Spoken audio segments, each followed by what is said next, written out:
Ensina-me, Senhor, o caminho dos teus decretos, e os seguirei até o fim. Dá-me entendimento, e guardarei a tua lei, de todo o coração a cumprirei. Guia-me pela vereda dos teus mandamentos, pois nela me comprazo. Inclina-me o coração aos teus testemunhos, e não à cobiça. Desvia os meus olhos para que não vejam a vaidade, e vivifica-me no teu caminho. Confirma ao teu servo a tua promessa, feita aos que te temem. Afasta de mim o opróbrio ou a vergonha, que temo, porque os teus juízos são bons. Eis que tenho suspirado. Suspirado, essa palavra chamou muito a minha atenção. Verso 40. Eis que tenho suspirado pelos teus preceitos. Vivifica-me por tua justiça. Amém. Não feche a sua Bíblia, por favor. Você sabe que eu não tenho uma mensagem, eu tenho um texto. E o texto dessa noite é verso 33 até o verso 40 do Salmo 119. E eu quero pensar com você que nós podemos andar num caminho iluminado. Então, se eu pudesse dar um título a essa mensagem, eu a chamaria de Andando num Caminho Iluminado. Não sei se você já morou na roça, não sei se você já frequentou a roça, não sei se você já passou um final de semana na roça. Eu estou falando roça, roça, roça mesmo, não tem energia elétrica. Você sai no terreiro assim e está tudo escuro. E não é noite de lua cheia, é noite de lua nova. Está tudo escuro. E aí as estrelas estão aparecendo mais do que nunca. Porque quanto menos luz ofusca a nossa vista, mais nós vemos as estrelas. E eu tive o privilégio, na minha infância, de morar num lugar e de frequentar lugares que não tinham energia elétrica. E eu tive o privilégio de ver um céu estrelado. Eu tive o privilégio de ver um céu sem nenhuma luz para ofuscar. Tudo preto, aquele completo breu. E quando você olha para o céu, se não tiverem nuvens, você vê aquilo coalhado, manchado, lotado de estrelas. E eu me lembro de olhar, e a primeira vez que eu fui impactado por um céu tão estrelado, eu fiquei me perguntando, mas onde estavam todas essas estrelas que eu não via todas elas? E aí a minha mãe me explicou, é por causa da luz dos postes. A luz do poste, a luz do carro, a luz das casas, essas luzes ofuscam a vista e a gente não consegue ver, mas como aqui não tem nenhuma luz, então a gente vê com mais facilidade. Sabe o que eu aprendo com isso? Sabe o que eu aprendo com isso? A luz ajuda a ver o que está embaixo. Mas o que está em cima, para ver, a luz atrapalha.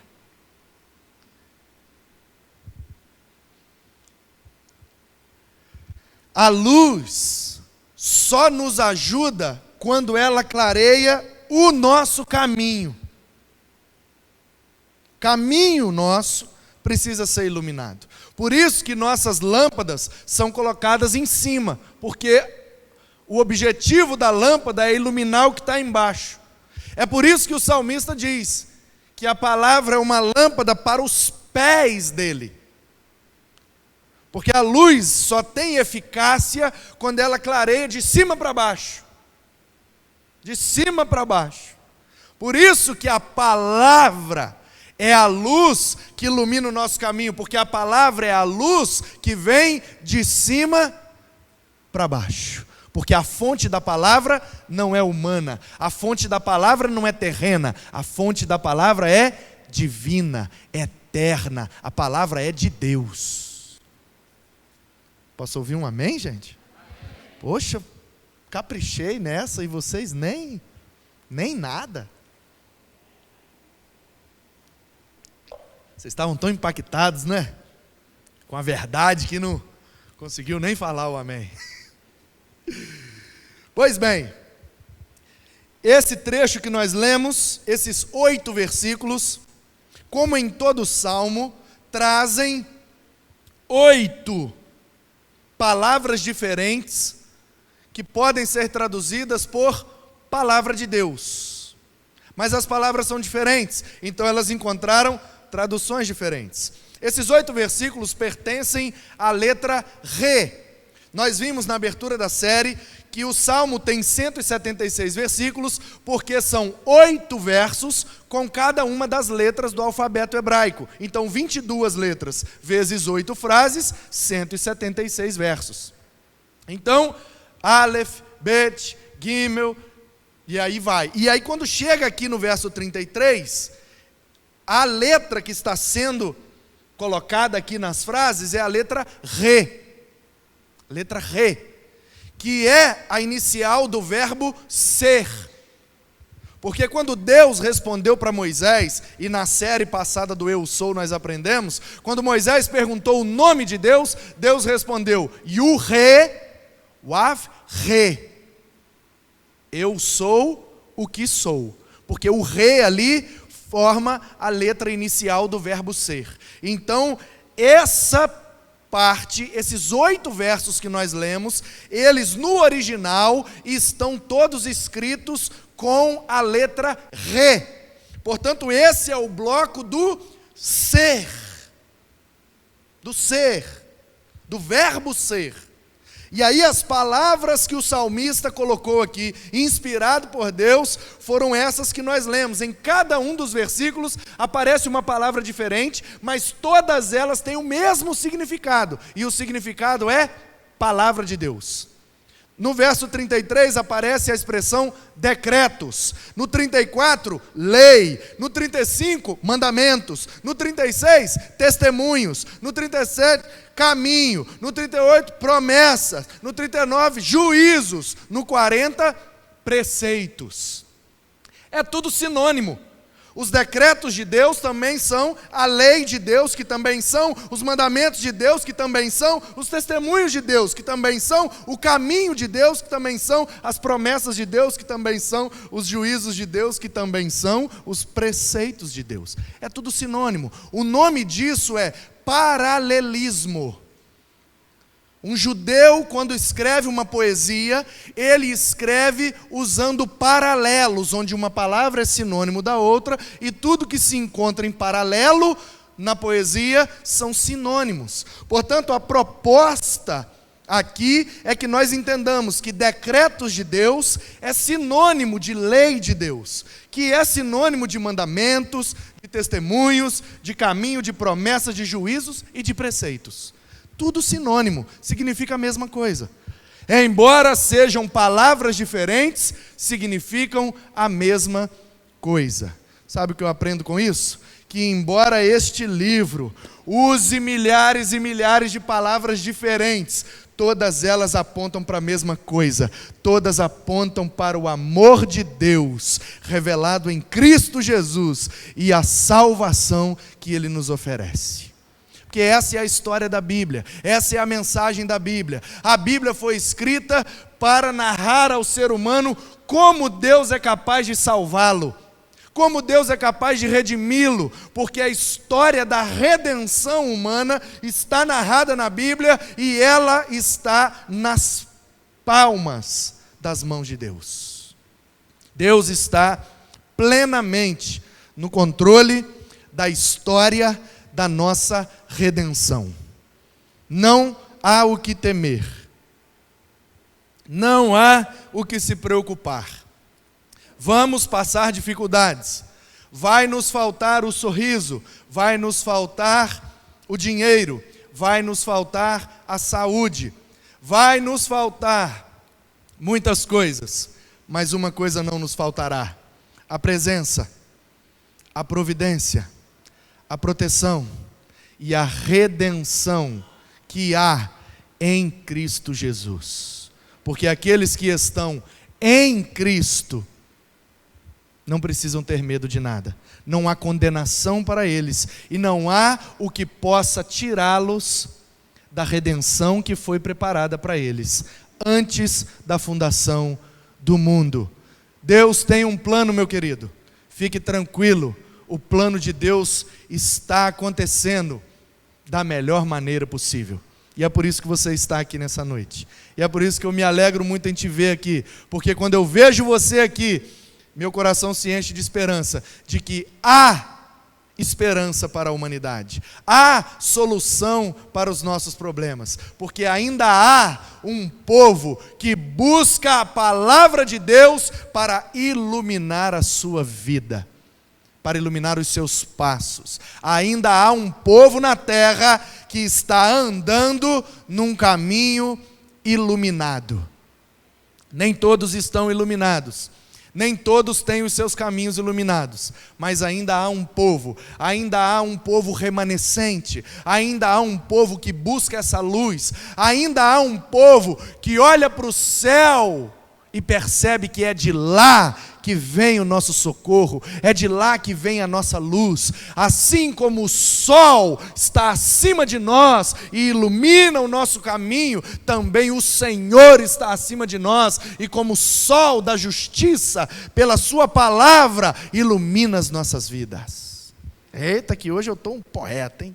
É o Salmo. Salmos é poesia pura, então inspira demais a gente. Mas eu quero pensar com você, nesses 8 versículos, que algumas coisas nós precisamos fazer para continuar andando no caminho iluminado. Algumas coisas precisam acontecer em nós para que o nosso caminho continue iluminado. Porque a iluminação que Deus nos dá não é elétrica. A iluminação que Deus nos dá não é exterior.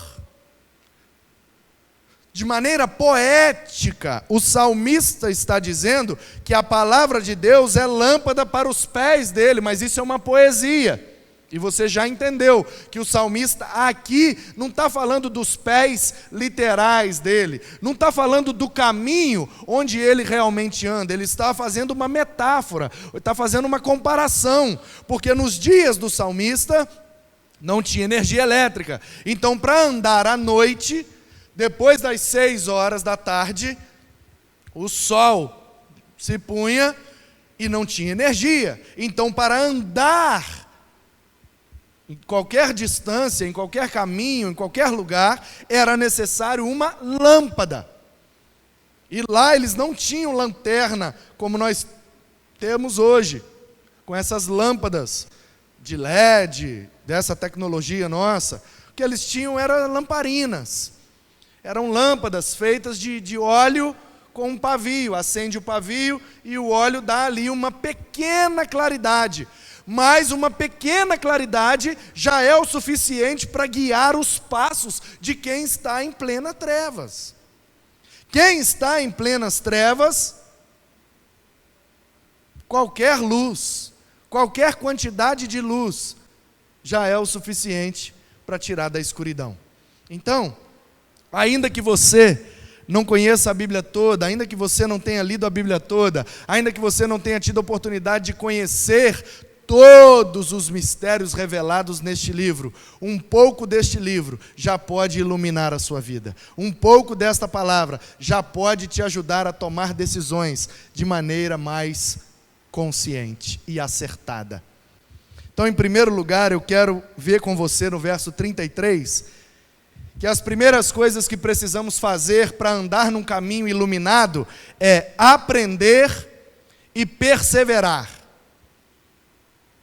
Aprender e perseverar. 2 coisas que nós temos que fazer para continuar num caminho iluminado. O versículo diz: ensina-me, Senhor. Se o salmista está pedindo para Deus ensinar, nele há um desejo de aprender. E quem não senta para aprender, não pode se levantar para ensinar. E quem não senta para aprender, fica sem o conhecimento. E quem não busca o conhecimento, vai amargar a falta dele. Porque, irmãos, verdade seja dita. A salvação é pela graça, mediante a fé. O conhecimento não, tá? A salvação é pela graça, mediante a fé em Cristo Jesus. O conhecimento não é pela graça, não. Não é de graça, não. O conhecimento exige um esforço, uma busca, um desejo. E o desejo que eu vejo claro aqui no coração do salmista é o desejo de aprender. Tanto que ele pede para Deus: Deus, me ensina a viver, me ensina o caminho dos teus decretos, ou seja, me ensina a tua palavra. Porque se eu aprender a tua palavra, eu seguirei até o fim. Então por isso que temos que aprender e perseverar. Porque quem aprende com Deus, todos os dias tem uma motivação nova para prosseguir. E assim a gente vai prosseguindo, perseverando e vai até o fim. E diz o livro de Apocalipse, a Bíblia diz que aquele que perseverar até o fim receberá a coroa da vida. Portanto, meu irmão, continue andando num caminho iluminado, continue aprendendo com Deus, da palavra de Deus, e perseverando dia após dia. Eu sei que o caminho reserva algumas armadilhas, eu sei que o caminho nos reserva alguns buracos, algumas dificuldades, mas com a palavra sendo lâmpada para os nossos pés, aprendendo com Deus, nós teremos condições de perseverar em Deus. Não desanime, é uma caminhada. Não saia correndo desesperado, você pode cansar antes do tempo, mas também não pare, não fique estagnado neste caminho. Aprenda. E aí eu percebo a dinâmica do versículo aqui, dizendo que quanto mais aprendemos, mais nós perseveramos. Quanto mais nós desejamos, ensina-me, Senhor, mais na nossa boca sai a frase: prosseguirei até o fim. Portanto, se está faltando ânimo, se está faltando motivação, se está faltando vontade de continuar caminhando, talvez é porque está faltando o aprendizado. Talvez você parou de aprender. E quem para de aprender, para de crescer. Portanto, que no seu coração, que no meu coração, haja nesta hora o desejo que houve neste salmista: ensina-me, Senhor, ensina-me, Senhor, ensina-me, e assim eu seguirei até o fim. Quanto mais você aprende de Deus, mais você persevera com Deus. Em segundo lugar, o verso 34 nos mostra que nós temos que entender, guardar e cumprir. Entender o quê? Os decretos. Guardar o quê? A lei. Cumprir o quê? Os mandamentos. Entender o quê? Os testemunhos. Guardar o quê? O caminho. Cumprir o quê? As promessas. Entender o quê? Os juízos. Guardar o quê? Os preceitos. Cumprir o quê? A palavra de Deus. É tudo sinônimo. Então, o verso 34 diz: dá-me entendimento. Então, primeiro eu preciso entender. Entender. Não estou entendendo. Repete, por favor. Não estou entendendo. Me explica de um outro jeito. Não estou entendendo. Fala de novo. Não estou entendendo, é assim? Não, não é assim. Como que é então? É assado, diferente. Temos que entender, dá-me entendimento e guardarei a tua lei. Talvez, queridos, o que está nos impedindo de guardar a lei do Senhor, de praticar os mandamentos de Deus, de viver conforme a vontade de Deus, é porque está faltando entendimento. Eu não entendi o que é para fazer, por isso que eu estou fazendo errado.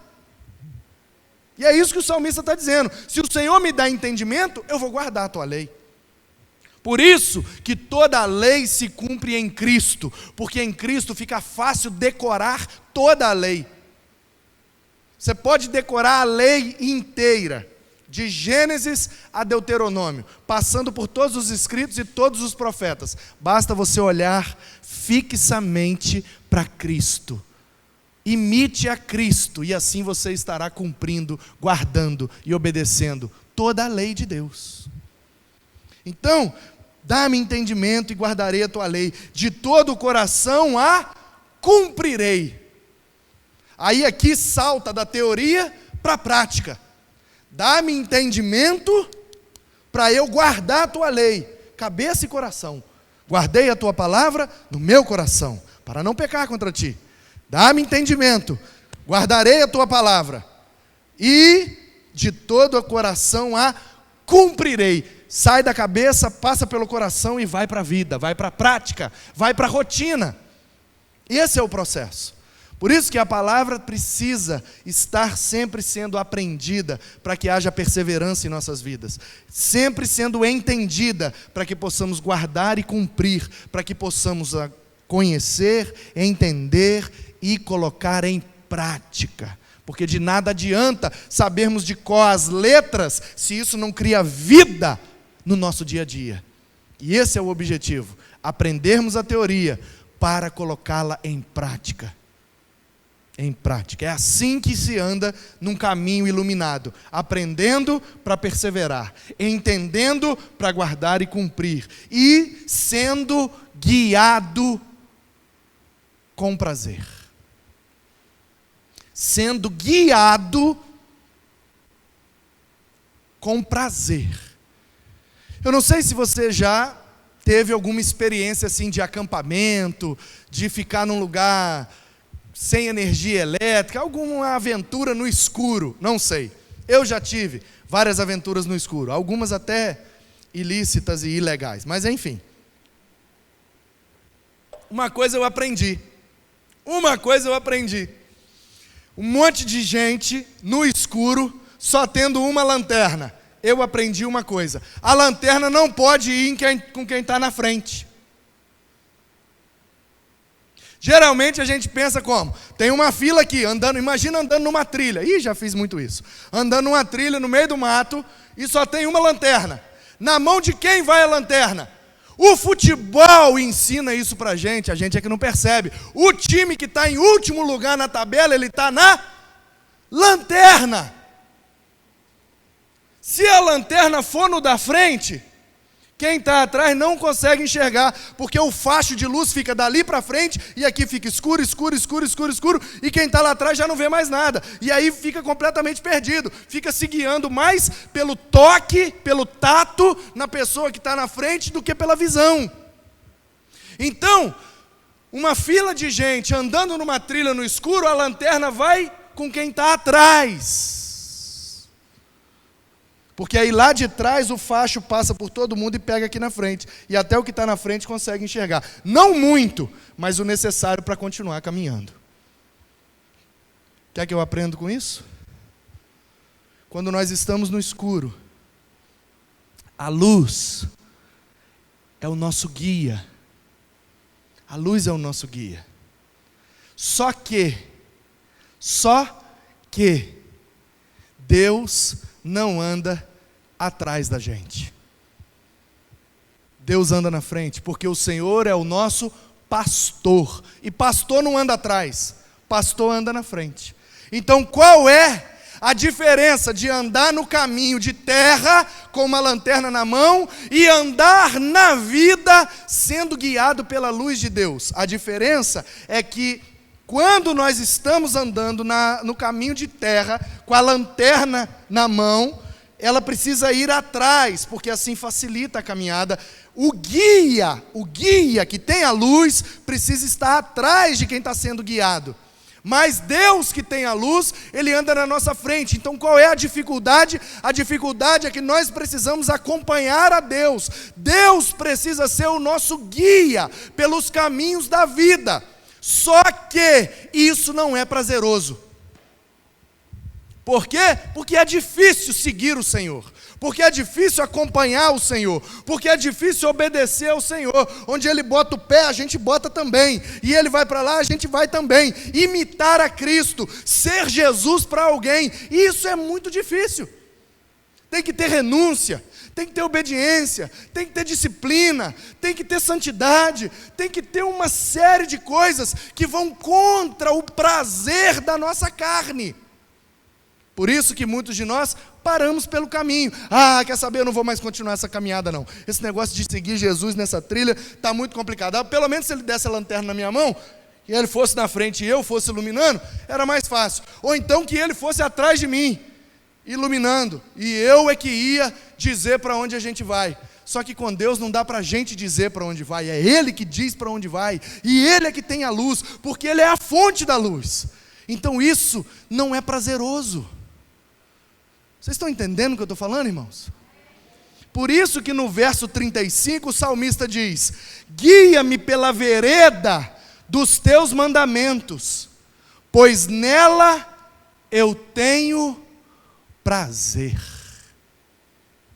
Eu me comprazo. Eu tenho prazer, alegria, felicidade. O que o salmista está dizendo é: se o Senhor me guiar pelas veredas, pelos caminhos dos teus mandamentos, eu terei prazer de andar nesse caminho. Andar no caminho dos mandamentos de Deus. Não pode isso, não pode aquilo, não pode, não pode, não pode, não pode, não pode. Então o que é que pode? Imita o meu filho. Tudo que ele fez você faz, tudo que ele falou você fala, tudo que ele pensou você pensa, tudo que ele desejou você deseja. Ore em nome dele. Até a sua oração tem que ser em nome dele, senão eu nem respondo. Percebe? Para a nossa carne, nunca será prazeroso seguir o Senhor pelas veredas dos seus mandamentos, mas para a nossa alma é o que nos dará prazer. Então, por mais que seja dolorido, por mais que seja sofrido, por mais que seja difícil, meu irmão, não entregue os pontos. Pode ser que para o seu corpo está difícil, isso não te dá prazer. O que te dá prazer são outras coisas, não os mandamentos do Senhor. Mas o dia em que você caminhar pelas veredas dos mandamentos de Deus, e isso aumentar o seu prazer, saiba, você está andando num caminho iluminado. Bonito isso, né? O salmo é lindo demais. Então, para andar num caminho iluminado, tem que aprender para perseverar. Tem que entender para guardar e cumprir. Tem que ser guiado e sentir prazer nisso. E tem que inclinar para o lado certo. Inclinar para o lado certo. Porque andando no escuro, num terreno acidentado, e aí agora você precisa pensar na trilha, cheia de pedras, cheia de buracos, cheia de altos e baixos, e isso simboliza a sua vida. Cheia de dificuldades, cheia de tribulações, cheia de adversidades. Então como é que a gente anda num caminho escuro, com pouca luz, ou com a luz necessária só para o caminhar? Não dá para correr, não dá para fazer graça, é aqui ó, com cuidado aqui ó. É caminhando, não é correndo. Entendeu? Não é que a palavra é lâmpada para os meus pés e luz para a minha carreira. Não, é luz para o meu caminho. Eu me lembro, quando era adolescente, meu pai morava num lugar no litoral do estado do Rio. Sul do Rio de Janeiro, encontro com o norte do estado de São Paulo. A cidade é de Paraty, no Rio de Janeiro. E na cidade de Paraty, no município de Paraty, tem umas praias, num lugar bem afastado do centro histórico de Paraty. E você sobe uma estrada bem grande, e ali se chama Estrada das Laranjeiras. E lá em cima tem o condomínio das Laranjeiras. E lá é top das galáxias. Só gente mais ou menos que tem casa lá nesse condomínio, tipo Xuxa, Pelé, Ayrton Senna, Companhia Limitada. Uma ralézinha. Final da Estrada de Laranjeiras, bate dentro do condomínio das Laranjeiras. Cheio de guarita, cheio de guarda, cheio de... Tá. Só que antes de chegar no condomínio, tem uma descidinha à direita. que hoje está asfaltado, mas na época era uma estrada de chão bem tortuosa, e tinha um morro muito íngreme, e o nome do morro era Deus me livre. Que quando chovia, de terra, a gente era moleque e a gente chamava de chocolate. Está parecendo um Toddy. Abriram um caminhão de Toddy lá em cima e está escorrendo. Barro puro. Não subia carro nenhum. Nem tração traseira, nem Fusca, nem Variante, nem Brasília. O pessoal botava corrente nas rodas. Não subia. Nem trator subia. Tinha que esperar estiar a chuva para subir. E era um Deus me livre mesmo.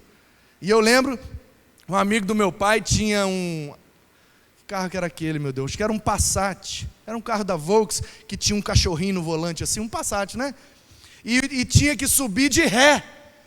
Porque a tração dianteira, aí no morro, patina. Então a tração traseira ajuda. Então ele subia de ré, porque de ré é como se fosse tração traseira. E aí eu ficava lá atrás, assim no vidro, e falando, para a direita, para a esquerda, ao buraco. Eu era o guia dele. Só altas aventuras. Ô gente, eu já vivi nesses 35 anos, hein? Deus me livre. Então... Descendo o morro, Deus me livre, você chega na primeira praia de Trindade, que se chama Praia do Cepilho. Uma praia boa, que dá umas ondas, umas direitas, perfeita. Depois tem uma pedra grande, parece uma baleia, e aí vem a Praia do Meio. Depois da Praia do Meio tem a Praia do Rancho. Depois da Praia do Rancho tem um costão de pedra enorme. E depois desse costão de pedra tem uma praia chamada Caixadaço. Lá na Praia do Caixadaço, no final, tem várias pedras e a água é salgada, mas parece uma piscina de água doce. É clarinho e você vê os peixes e o pessoal vai lá para mergulhar para ver os peixes. É lindo, lindo. Só que, para atravessar para o Caixadaço, tinha que passar na trilha ou por dentro da mata atlântica, virgem. Tem cachoeira, tem tucano, arara, é mata mesmo. E uma trilha bem tortuosa, íngreme, complicada para descer lá do outro lado. E demorava assim umas 2 horas pela trilha. Ou você ia pelo costão de pedras. E aí demorava 10 minutos para atravessar. Só que o risco é se você escorregar na pedra, você caía lá embaixo, nas pedras, nas ondas e nos ouriços. Então você tinha que escolher 2 horas pelo mato, sem risco de vida, ou de morte, ou 10 minutos pela pedra. E eu, você sabe qual caminho que eu escolhia, né? A pedra, porque é vida louca, entendeu? Nós quer mesmo é aventura, nós quer arriscar tudo, nós não estamos nem aí para nada. E vamos pela pedra, e vamos pela pedra. Aí meu pai, mano, vamos pela pedra, então vamos. E eu me lembro a primeira vez que eu atravessei naquela pedra. E o meu pai foi na frente, e ele me deu uma dica. E a dica que o meu pai me deu foi a seguinte: joga seu corpo para o lado da pedra. E eu não entendi. A pedra era assim, né? Acidentada, descendo, a pirambeira e lá embaixo o mar. E a gente ia andando aqui assim, meio que segurando, né? E na pedra, e tá. E aí meu pai falou comigo assim, ó, joga seu corpo pro lado da pedra. Inclina pro lado da pedra e vai andando. Entendeu? Pro lado da pedra aqui, o corpo pro lado da pedra. E vai andando aqui, ó. Por quê? Porque se escorregar, você está aqui na pedra. Se você for reto, o terreno é acidentado. Você vai ficar reto aqui assim, ó. E aí como é que você vai aqui assim, ó? Qualquer coisa você cai. Qual foi a dica que meu pai estava me dando? Coloque o seu corpo inclinado para o lado da vida. Para cá você está vivo, para lá você está morto. É a mesma coisa que o salmista está falando aqui. Quando nós estamos andando num caminho difícil, de difícil acesso, sem muita iluminação, incline-se para o lado da vida. Leia comigo o verso 36. Inclina-me o coração aos teus testemunhos, e não a cobiça. Quero que você se lembre. A pedra é a vida, A rocha são os testemunhos do Senhor, é a palavra de Deus. O salmista está pedindo: inclina o meu coração para a tua palavra, inclina o meu coração para a rocha que é firme e que me mantém vivo, e não me deixe inclinar para a cobiça.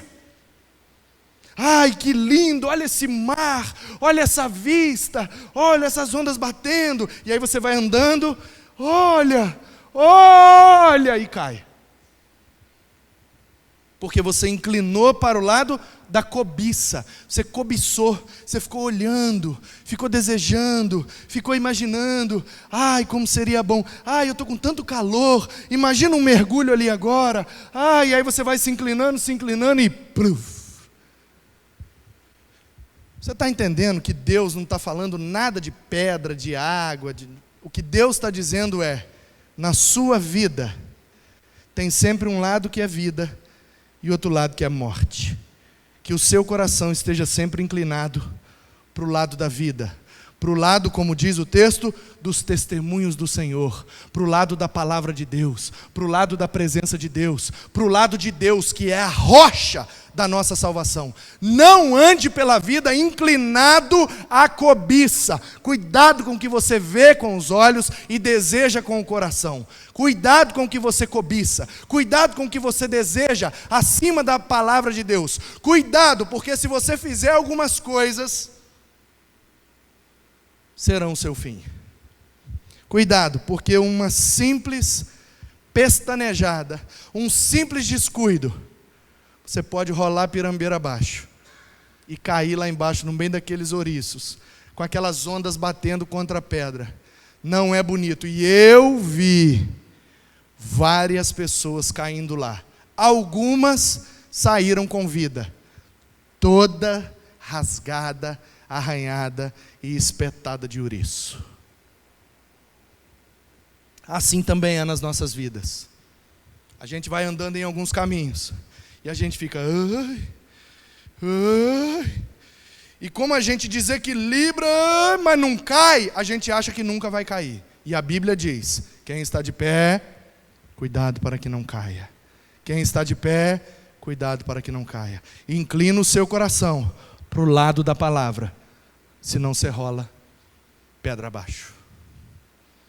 Então nós temos que aprender para perseverar, entender para guardar e cumprir, ser guiado e sentir prazer nisso, inclinar para o lado certo, e o lado certo sempre será a vontade de Deus. E temos também que desviar para viver. Você já imaginou que essa frase que eu vou falar aqui agora podia ser verdade? Podia ser boa? Vou falar uma frase que vai soar estranho aos seus ouvidos, mas eu vou te explicar por que ela pode ser boa e pode servir para você. E a frase é o seguinte: em alguns momentos eu prefiro estar desviado.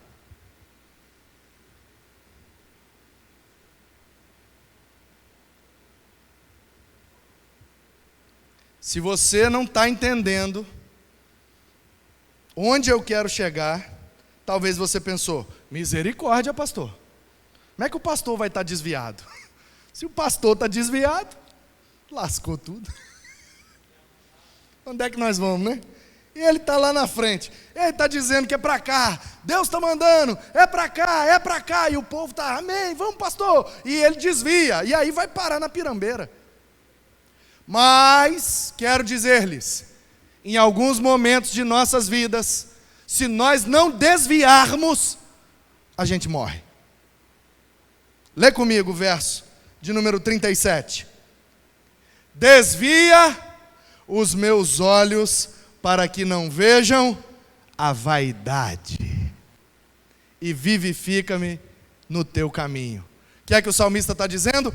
No caminho escuro, com pouca iluminação, existem buracos, existem obstáculos, existem galhos de árvore com espinhos, E se você vai andando ali no caminho, a lâmpada é para os pés. E aí você está ali andando, e de repente você se depara com um obstáculo. O que é que você faz? É um buraco grande, você não sabe a fundura do buraco, você não sabe a extensão do buraco, você vai fazer o quê? Pular por cima do buraco? Do lado de lá está escuro, você não está enxergando. O que é o mais correto a fazer? Desvia do buraco, meu irmão, e volta para o caminho, e vai embora. Desvia do obstáculo. E aí de repente tem uma planta cheia de espinho no meio do caminho. Você está indo, a luz que você está usando, iluminou, e você viu que é um galho com espinhos. Você vai fazer o quê? Vai meter o peito no espinho? Não, você vai desviar dele. Portanto, em alguns momentos de nossas vidas, temos que estar prontos para desviar. Eu quero aqui, eu quero isso, mas essa é a minha vontade. Mas ali tem um obstáculo, ali tem um buraco, ali tem um galho cheio de espinho. Você vai meter os peitos? Você vai pular no buraco? Seja sábio e use a lâmpada para desviar dos buracos, desviar dos obstáculos. É o que o salmista está dizendo: desvia os meus olhos da vaidade, não deixe com que eu fique olhando aquilo que é vaidoso, aquilo que às vezes é bonito. Aí o cara está andando na beira de um caminho, está andando numa trilha, está andando lá, é escuro, e aí de repente ele olha um passarinho colorido, e ele está ali com a lâmpada iluminando os pés, e ele está caminhando com muito cuidado, e de repente, aí ele olha uma borboleta, olha, aí ele, que borboleta linda, que borboleta linda.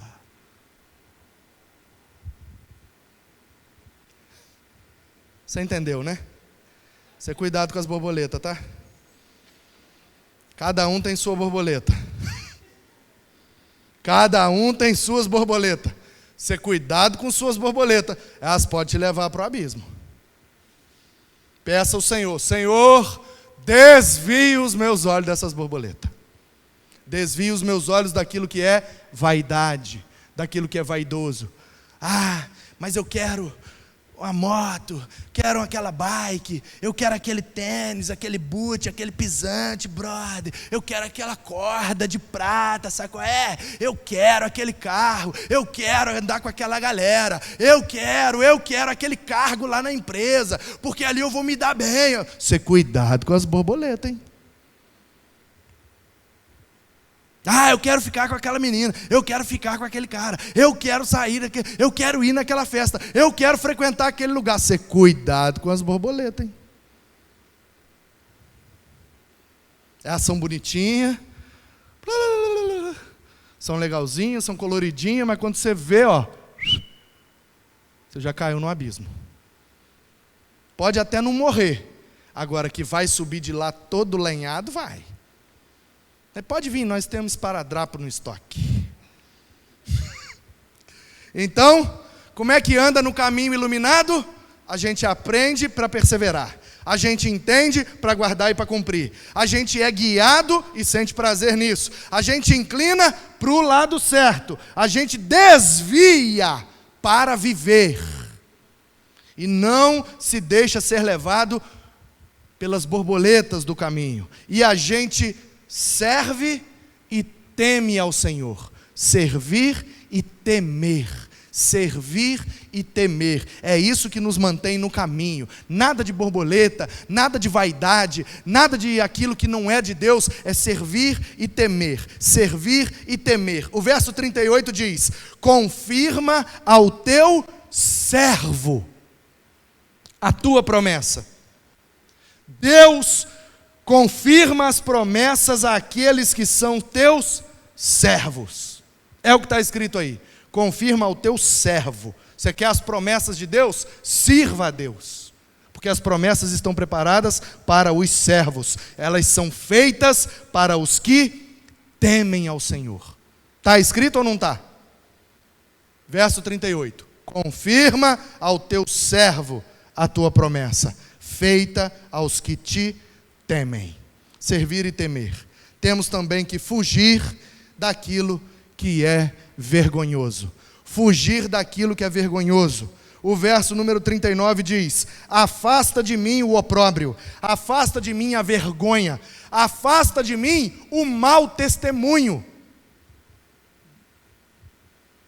Há um tempo atrás, agora vamos dar o testemunho. Ah, garoto!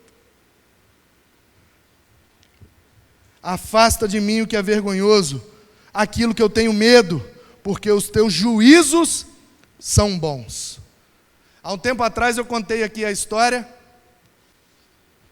que eu dei um mau testemunho. Embora para alguns aquilo fosse uma coisa pouca, para mim foi uma coisa muito significante e me machucou demais.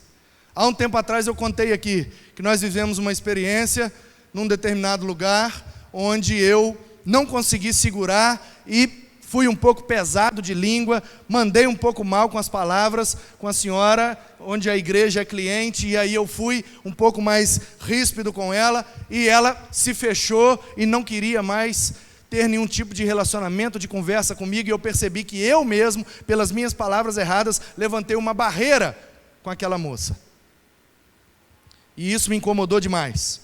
E eu fiquei esperando em Deus uma nova oportunidade. Uma oportunidade onde eu passasse pela mesma situação e pudesse ter uma atitude diferente. E aconteceu hoje.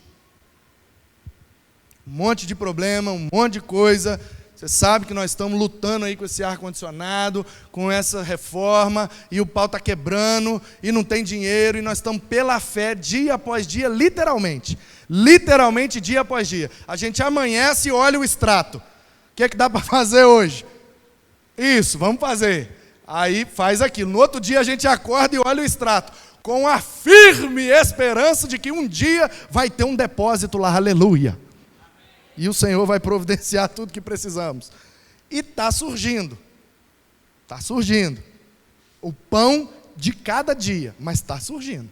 Amém. Foi assim que Jesus ensinou a orar, né? O pão nosso de cada dia. Então, recurso para a obra inteira a gente não tem, mas de cada dia a gente tem. Então vamos de cada dia, um dia de cada vez mesmo. Então vamos embora. Aconteceu uma situação, tivemos o mesmo problema novamente, vai eu lá de novo. E dessa vez, irmãos, eu consegui enfrentar o problema sem dar mau testemunho. Você acredita? Se eu conseguir, você também consegue. Qual é o macete?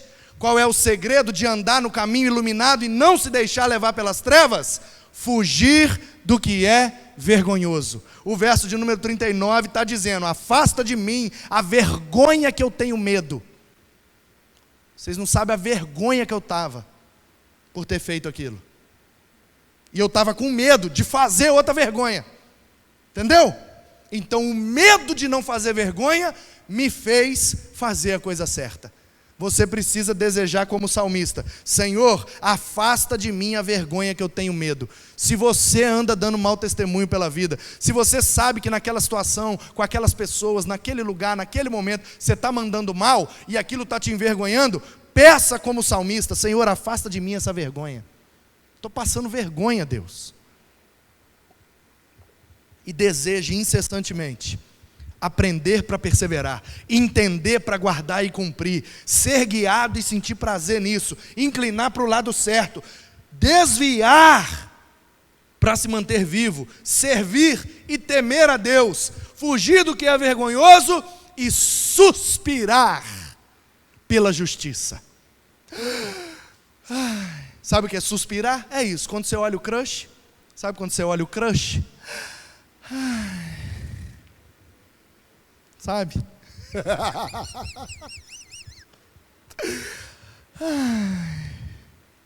Sabe? Quando você olha, então, vamos lá. Nem todo mundo tem um crush, então, quando você olha aquela comida que você gosta. Já pensou? Você chegar em casa agora e ter lá aquela comida preferida sua? Alguém fez para você, já pensou? Não, pastor, mas não tem ninguém lá em casa para fazer. Surgiu, Deus mandou um anjo e fez. Me ajuda na ilustração. Chegou um parente seu que você nem sabia que existia e está lá te esperando com a bandeja na mão e ali está a sua comida preferida. Você vai chegar cheio de fome. Quando ele destampar a vasilha, você vai... Ai. Entendeu? Quando sai a nova temporada daquela série que você gosta. Ai, entendeu? Quando sai um filme novo, quando você dá uma saída com seu marido, com sua esposa, aí você vai na praia, ou vai num restaurante, ou vai num lugar, e aí você sentado assim do lado dele, do lado dela, você não tem hora, você está de folga, está tranquilo, aí você olha assim, está tudo bem, os meninos estão ali, todo mundo comeu, a conta está paga, está tudo bem, aí você olha assim. Ai. Sabe esse sentimento? É o que o salmista está dizendo no verso 40. Confere comigo.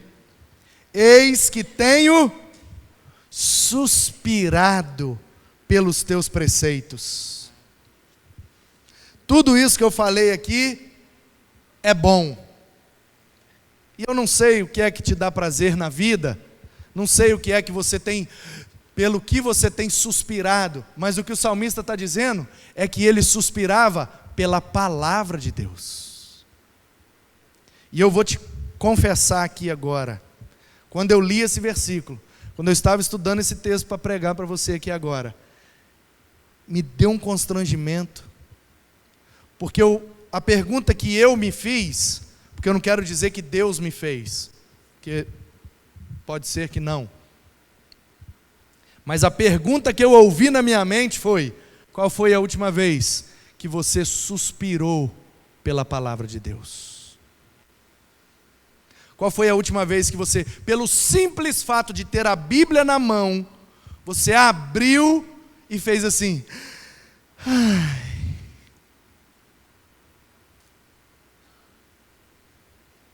Portanto, para andar num caminho iluminado, para andar nos decretos, na lei, nos mandamentos, nos testemunhos, no caminho, na promessa, nos juízos e nos preceitos de Deus, é preciso aprender para perseverar, entender para guardar e cumprir, ser guiado e sentir prazer, inclinar para o lado certo, desviar para viver, servir e temer, fugir do que é vergonhoso e suspirar pela palavra de Deus, suspirar pela justiça de Deus.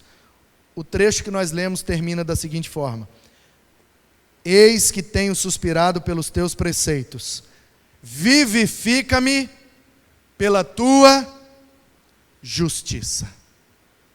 O que nos vivifica, o que nos aviva, o que aumenta nossa qualidade de vida, é suspirar pela palavra e agir de acordo com a justiça de Deus. Que Ele nos abençoe e que saiamos daqui, ainda que esteja à noite, saiamos iluminados, andando pelo caminho iluminado. Que Ele te ilumine, que Ele te abençoe, em nome de Jesus. Amém.